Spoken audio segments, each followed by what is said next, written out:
We love the animals we raise here on our farm. They bring a lot of joy to our lives, and we're incredibly thankful for all that they provide for our family. When they get sick, however, they can go downhill fast, and you've got to be ready to tackle whatever problem may be ailing them. I want to tell you about what's been bothering our chickens lately and how we went about addressing it and why it took us too long to figure out what it was. Howdy folks, my name's Reagan. Welcome back to the GWP Homestead. If you're new around here, the main objective for our farm is to grow as much food on our property as we can. Right now, that means we raise chickens for eggs, we raise dairy goats, we have a beef steer that we finish out each summer to put in the freezer, with plans to add more like meat chickens as we kind of go along here. We're also doing our best to keep a garden, and between the plants and the animals that we raise, we're trying to put as much food on the table as we can. As far as our animals go, it's our belief that as long as they're in our care, it's our duty to provide the best life that we can for them. If they're going to take care of our family in one way or another, we have to take care of them in return.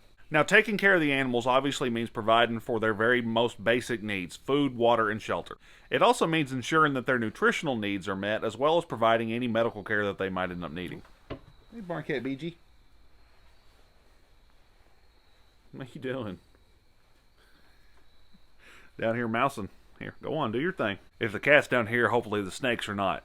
We're about out of snake season anyway. It's the beginning of November now. But, yeah, rather she do her thing than find a snake, because Megan, my wife, is absolutely terrified of snakes. We've seen a few in the barn, and she does not care for that at all. So, barn cat, good. Snakes, bad. So, go barn cat. Do your thing.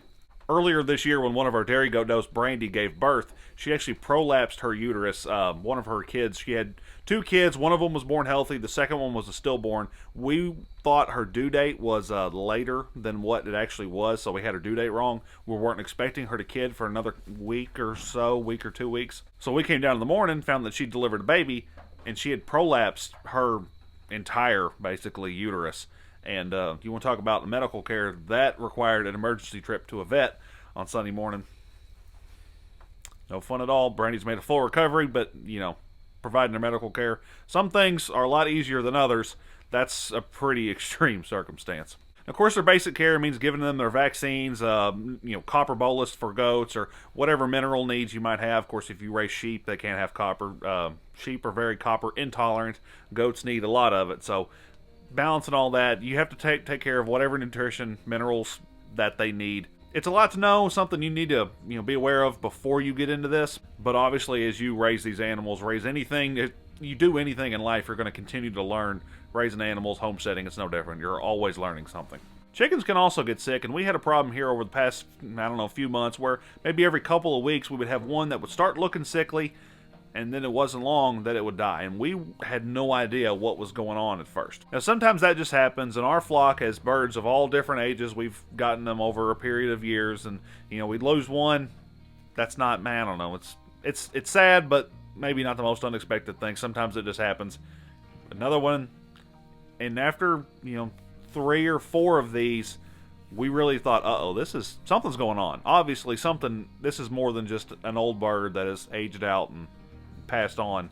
This is something that needs to be addressed, and we better do it quick, because we're losing our flock here. We were noticing that these birds, when they began to look sick, they'd become lethargic. They'd kind of, hang around, move slower than the rest. They'd kind of separate off from the rest of the bunch, and wasn't long after that they would just kind of keel over. We're blessed in this day and age that anything we need, we can pull up on our phone, we can punch in symptoms and just type it in on that machine, and it'll spit out a lot of different results, and you've always got to be careful. Don't ever just take one source as, what you ought to do, right? But if you read through enough of them and you find, multiple people saying the same thing, maybe across multiple different forums or resources, whatever that is, I feel like that's a good way to come to a conclusion. And our conclusion with the birds was we were fighting a bout of coccidiosis. We had dealt with coccidiosis in the past with some of our goats, but never in our chickens. The most common treatment for coccidiosis is a medicine called Corid. Now, some people will tell you it's a little bit too harsh for your goats or for your chickens. It's worked well for us. You should obviously ask your veterinarian. Don't just take my word for it. But it has worked well for us. And our method of treatment was to mix that medicine in with our water for a period of a few days. I believe we had it in there for 3 days. Kept the birds locked up in their run so they couldn't get out and drink any other water. They were only drinking from that treated water, allowing that medicine to actually get into their system and knock out that I wanted to say bacteria, but coccidia is not a bacteria. I'll put it right here. I can't brain, right? Whatever. But the point is, they drink their medicine, they get it treated, and so far, a few days later, everybody seems to be doing great. Benji over there's going nuts too. I think one of the girls is coming into heat, so our buck is barking at her through the wall. I don't tell you this story to scare you off from having animals. You know, it's a lot of work and there's a lot of things to know. Things can happen. Sometimes you're going to lose them. It's inevitable that something's going to happen to something down the line. You can't keep everybody happy and healthy forever. Nowadays, it seems like so many people are trying to get closer to the food supply, and I think that's great. I think everybody ought to know where their food comes from and support local farmers, ranchers as often as they can. And if raising animals in your backyard is something you want to take on, I believe that you can do it. But you always have to be aware, be looking at your animals, studying, and spend time with them each and every day so that you can know if something is out of place, so that you can know if something has gone wrong, if somebody needs to be treated. I think it's important to keep a first aid kit, if you will, of common medicines that you're going to end up needing. Whatever dewormers or maybe keeping chorid, all the minerals, anything like that you might need. Keep it in a small tote or a big tote, however much you have. Keep it in a climate controlled area, like the bottle says, like the instructions say.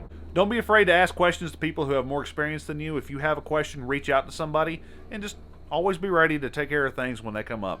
If you want to see more about what we're doing here on our farm and our animals, make sure you click on that video. Be sure to subscribe to the channel. Thank you so much for taking the time to watch this video. And hey, we were actually blessed to get a little bit of rain this week. Could not be happier. There's more to come too, so maybe this drought is actually over. My name's Reagan. This is the GWP Homestead. See y'all soon.